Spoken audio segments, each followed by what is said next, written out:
All right, so love. It's everywhere you know.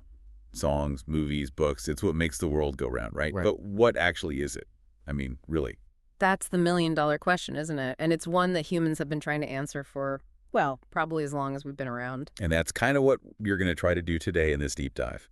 Figure out what love is, how it works, why it matters so much to us, and And maybe even touch on how it can drive us a little crazy sometimes. exactly. So we've got a pretty diverse stack of sources here to dig into. We've got philosophy, psychology, even some fun pop culture examples thrown in. I mean, you can't talk about love without referencing Romeo and Juliet at least once, right? Right. So first things first.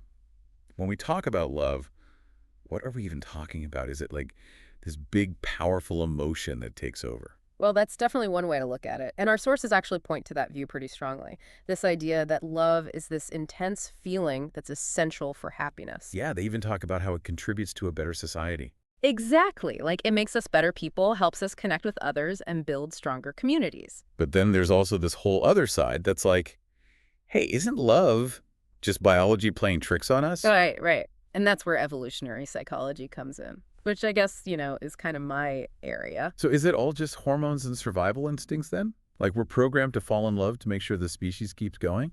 Well, it is definitely true that from an evolutionary perspective, love and attraction play a huge role in reproduction. Okay, yeah, that makes sense. But it still feels like there's got to be more to it than that. Oh, there definitely is. I mean, think about the experience of love. The intense joy, the butterflies, the deep sense of connection. That's not just some cold, calculated biological process. Yeah, like what about those love at first sight moments? You lock eyes with someone across the room and boom, fireworks. Right, and that's where the fascinating world of brain chemistry comes in. When we fall in love, our brains are flooded with hormones like dopamine, oxytocin, and vasopressin. Okay, so break that down for me. What are these chemicals actually doing to us? Well, dopamine, for example, is associated with pleasure and reward. It's what gives us that rush of excitement and makes us crave more of whatever's triggering it, which in this case is the object of our affection. Ah, so that explains the obsessive thinking about that special someone, right? Exactly. And then there's oxytocin, often called the cuddle hormone. It's released during physical touch and promotes feelings of bonding and trust. Ah, so that's why cuddling feels so good.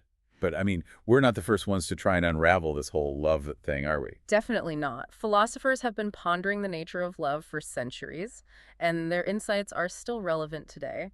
So, like, who should we be checking out? Any big names? Well, Aristotle is a good place to start. He actually differentiated between several types of love. Oh, really? Like what? Well, he talks about philia, which is more about friendship and shared values. It's that deep bond you have with your closest friends. Makes sense. What else?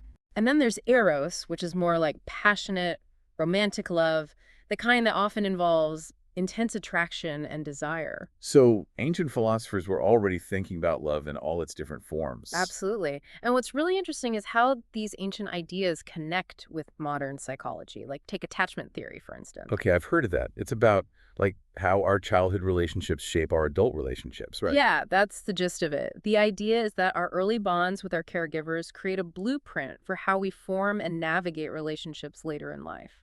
So, if you had a secure, loving attachment as a child, you're more likely to have healthy relationships as an adult. Right. But if those early bonds were inconsistent or unreliable, it can make forming trusting, secure attachments more challenging. That's pretty deep. And it makes you realize just how much our past can influence our present relationships. It definitely does. But I think it's important to remember that we're not just products of our past. We have the capacity to change and grow, to learn new ways of relating to others. That's a really good point. And I think it kind of brings us to the next big piece of this whole love puzzle, which is how much of what we believe about love comes from outside of us, like from movies and books and TV shows. Oh, yeah, definitely. We're constantly bombarded with images and stories about love, from fairy tales to rom-coms to those picture-perfect couples on Instagram.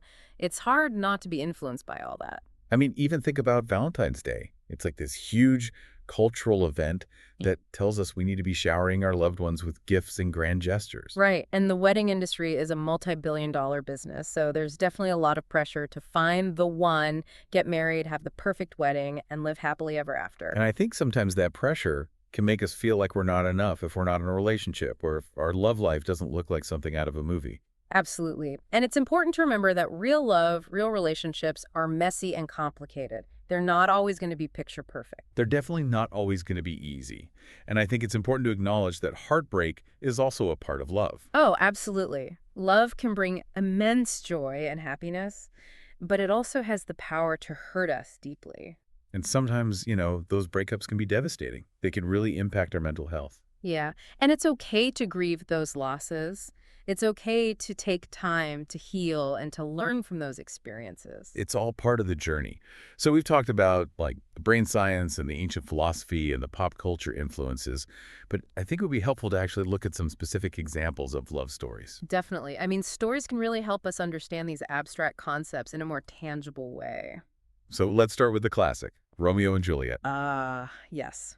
The epitome of passionate romantic love, even though it ultimately ends in tragedy. It really shows you the power of love. And then, on a completely different note, we have Helen Keller and her teacher Anne Sullivan. Right. Such a beautiful example of platonic love, loyalty, and the profound impact one person can have on another. And then there's, people like Mother Teresa, who dedicated her life to serving others, a love that extended beyond biological ties. Exactly. It just shows you how diverse love can be. And I think that's something really important to remember. There's no one right way to love or experience love. Yeah, it's pretty amazing when you think about all the different ways that love shows up in our lives. It really is. And as we wrap up this deep dive into love, I think it's important to also mention the growing emphasis on self-love. Oh, yeah. That's become a big thing lately. What's that all about? Well, it's about cultivating a healthy relationship with yourself.